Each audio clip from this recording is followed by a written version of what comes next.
জয় শ্রীকৃষ্ণ, রাধে রাধে। নমস্কার বন্ধুরা, আমি রুমা আর আপনারা দেখছেন রুমা দেবজরুনান। এই চ্যানেলে আমরা সমাজে সেই কথাগুলি বলি যেগুলি সবাই ভাবে কিন্তু খুব কম মানুষ বলে। আজকের বিষয়টা বিশেষ করে তাদের জন্য যারা মনে করেন ঘরের মহিলা মানে আরাম করে থাকা, আর তাদের জন্য যারা নিজের কষ্ট চুপচাপ সহ্য করে যান কারণ তারা ঘরের বউ। এই ভিডিওটা শেষ পর্যন্ত দেখুন। হয়তো ভিডিওটা শেষ হলে আপনি আর কখনো বলবেন না ও তো কিছুই করে না, বরং বলবেন ও না থাকলে এই বাড়িটা চলতেই না। চলুন তাহলে শুরু করা যাক। একটা ছোট্ট প্রশ্ন দিয়ে শুরু করি। আপনি কি কখনো খেয়াল করেছেন ঘরের কাজ কখনো শেষ হয় না?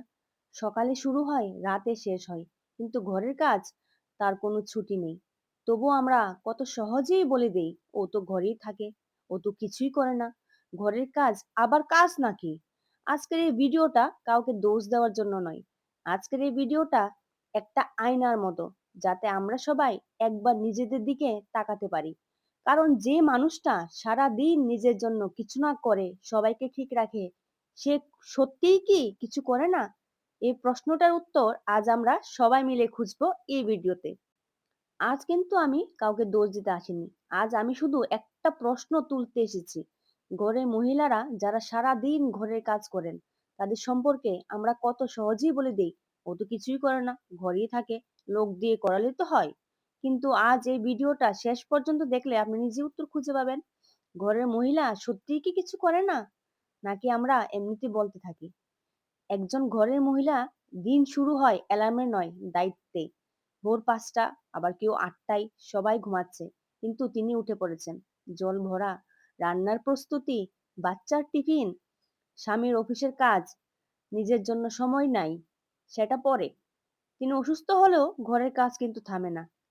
রান্না মানে কে কি খাবে মনে রাখা, কার সুগার, কার প্রেসার, কার পছন্দ, কার অপছন্দ। একদিন লবণ কম হলে শোনা যায় আজ ভালো হয়নি, কিন্তু কিন্তু ৯৯ দিন ভালো হলে কেউ বলে না আজ খুব ভালো হয়েছে। এটা প্রত্যেক ঘরের রোজকার কাহিনী। ঝাড়ু, মোছা, বাসন, কাপড়, এই কাজগুলি এমন যেগুলি ঠিকঠাক হলে কেউ দেখে না। ঘর পরিষ্কার থাকলে এমনিই পরিষ্কার, ঘর নোংরা হলে সারাদিন কি করো? এই প্রশ্নটাই সবার সবচেয়ে বেশি কষ্ট দেয়। মা হওয়া মানে ২৪ ঘন্টা চাকরি, বাচ্চার পড়াশোনা, বাচ্চার জ্বর, বাচ্চার মন খারাপ, সবকিছুর প্রথম দায়িত্ব কার? মায়ের।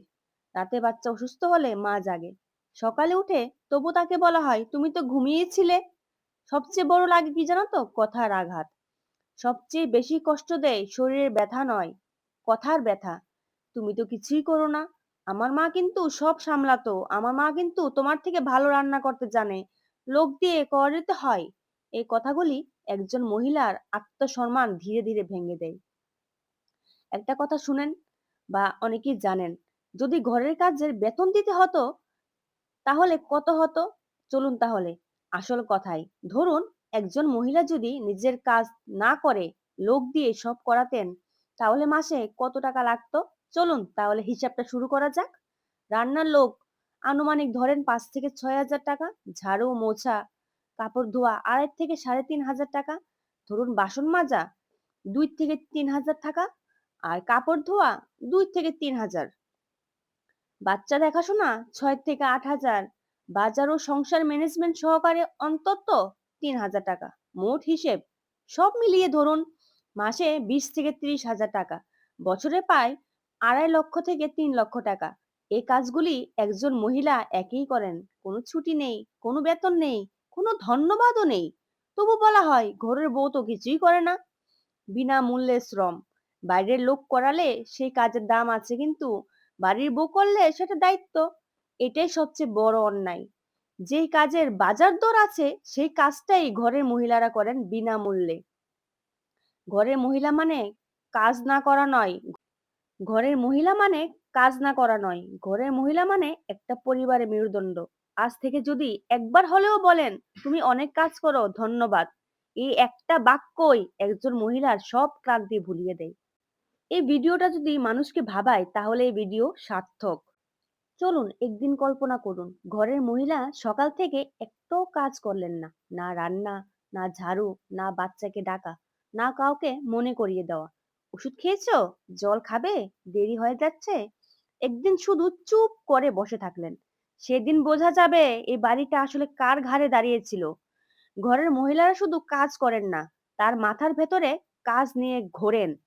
কাল কি রান্না হবে, মাসের শেষ পর্যন্ত টাকা চলবে তো, বাচ্চার পরীক্ষার ফি, শাশুড়ির ডাক্তার, স্বামীর অফিসের চাপ, এইসব চিন্তার কোনো শব্দ নেই, কোনো বিল নেই, কিন্তু ওজন আছে। এই মানসিক চাপটাই সবচেয়ে বেশি ক্লান্ত করে। অনেকে বলেন লোক দিয়ে করলিতে হয়, কিন্তু প্রশ্ন হচ্ছে লোকের টাকা কোথা থেকে আসে? লোক ছুটি নিলে কে করবে? লোকের কাজ খারাপ হলে কে শুনবে? লোকের কাজের জন্য আপনি দরদাম করেন, সময় ঠিক করেন, কাজ না ঠিক হলে আবার বদলান। কিন্তু ঘরের বউয়ের কাজের জন্য কোনো দরদাম নেই, কোনো ধন্যবাদ নেই, কোনো বিশ্রাম নেই। এটা কি ন্যায়? আপনারাই বলুন। একটু আবার মনে করিয়ে দেই যে কাজগুলি ঘরের মহিলারা করেন, সেগুলির বাজার দর আছে। মাসে 20,000, 25,000, 30,000 টাকা। কিন্তু সেই টাকার বদলে তিনি কি পান? আপনারই বলুন। তুমি তো কিছুই করো না। এই কথাটা শুধু কানে লাগে না, মনের ভেতরে একদম গভীরভাবে আঘাত করে। ঘরের মহিলারা কিছু চান না, না বড় বাড়ি, না গয়না, না দামি জিনিস। তিনি চান একটু বোঝাপড়া, একটু সম্মান, একটু স্বীকৃতি। আজ যদি আপনি এই ভিডিওটা দেখার পর একবার হলেও বলেন আজ অনেক কাজ করেছো, তাহলে এই ভিডিওর উদ্দেশ্য পূরণ। কারণ ঘরের মহিলা মানে বিনা বেতনের শ্রমিক নন, তিনি একজন পূর্ণ মানুষ। একটু থামুন, এই ভিডিওটা স্কিপ করবেন না, কারণ আজ আমি এমন একটা কথা বলতে যাচ্ছি যেটা আমরা সবাই জানি, কিন্তু মুখে বলি না। আমরা প্রতিদিন সকালে ঘুম থেকে উঠি, ঘর পরিষ্কার পাই, খাবার গরম পাই, কাপড় ধোয়া থাকে, বাচ্চারা ঠিকঠাক থাকে। কিন্তু কখনো কি ভেবেছি এই সব ঠিকঠাকের পেছনে কে আছে? অদ্ভুত না, যে মানুষটা সবচেয়ে বেশি কাজ করে তার কাজটাই সবচেয়ে কম দেখা যায়। আমরা তাকে বলি ঘরের বউ, আবার কেউ বলি হাউস ওয়াইফ। ও তো কিছুই করে না। আজ এই কথাটার একটা মানে খুঁজতে এসেছি। সত্যিই কি ঘরের মহিলারা কিছু করে না, নাকি আমরা দেখতে পাই না, নাকি আমরা দেখতে চাই না? একটা ঘরের কাজ যখন বাইরে থেকে লোক করে করায় তখন সেটা কাজ, কিন্তু একই কাজ যখন বাড়ির বউ করে তখন সেটা দায়িত্ব হয়ে যায়। এই পার্থক্যটাই আজকের ভিডিওর মূল কথা। আচ্ছা, সম্মান কি কাজের উপর নির্ভর করে? একটা প্রশ্ন করি। সম্মান কি শুধু অফিসে যাওয়া মানুষের জন্য? সম্মান কি শুধু বেতনের সঙ্গে আসে? যদি তাই হতো, তাহলে যে মানুষটা একটা পরিবার চালায় সে কি সম্মান পাওয়ার যোগ্য নয়?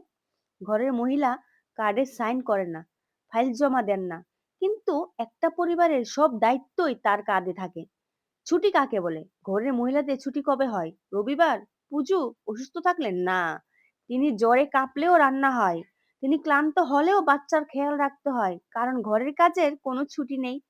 এটাই সবচেয়ে নীরব সত্য। তুমি তো পারো, এই চাপটা। আরেকটা কথা খুব শোনা যায় জানেন তো, তুমি তো সবই পারো। এই পারো কথাটার মধ্যে লুকিয়ে থাকে কি জানো তো? আরো দায়িত্ব, আরো চাপ, আরো নীরবতা। তিনি পারেন বলেই সব তার ঘাড়ে চাপানো যাবে?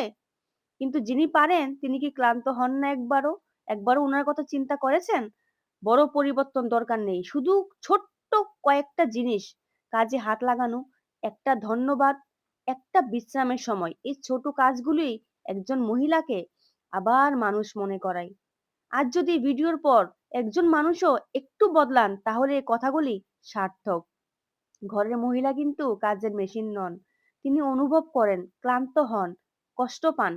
তাকে যদি একটু বোঝা যায়, তাহলে একটা ঘর আরো সুন্দর হয়ে ওঠে। ঘরের কাজ ছোট বলে মনে হয় কেন? এই একটা অদ্ভুত ব্যাপার জানেন, যে কাজগুলি প্রতিদিন করতে হয় সেগুলি নাকি ছোট কাজ। খাওয়া প্রতিদিন, পরিষ্কার প্রতিদিন, বাচ্চা দেখাশোনা প্রতিদিন। এই কাজগুলি যদি একদিন না হলে পুরো বাড়িটাই অচল, তবু আমরা বলি এই তো এগুলো তো করে। এই তো কথাটাই সবচেয়ে বড় অবহেলা। ঘরের কাজের ফল চোখে পড়ে না বলেই আমরা তার দাম দিই না। একটু ভাবুন তো, ঘর পরিষ্কার না থাকলে আপনি থাকবেন? খাবার না থাকলে আপনি কি কাজ করবেন? যে কাজগুলি আপনার জীবনকে স্বাভাবিক রাখে, সেগুলি কি সত্যিই তুচ্ছ?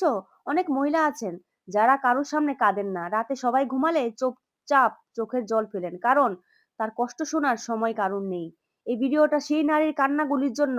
যদি এই কথাগুলি কারোর চোখের জল আনে, তাহলে ধরে নেব এই কথাগুলি ঠিক জায়গায় পৌঁছে গেছে।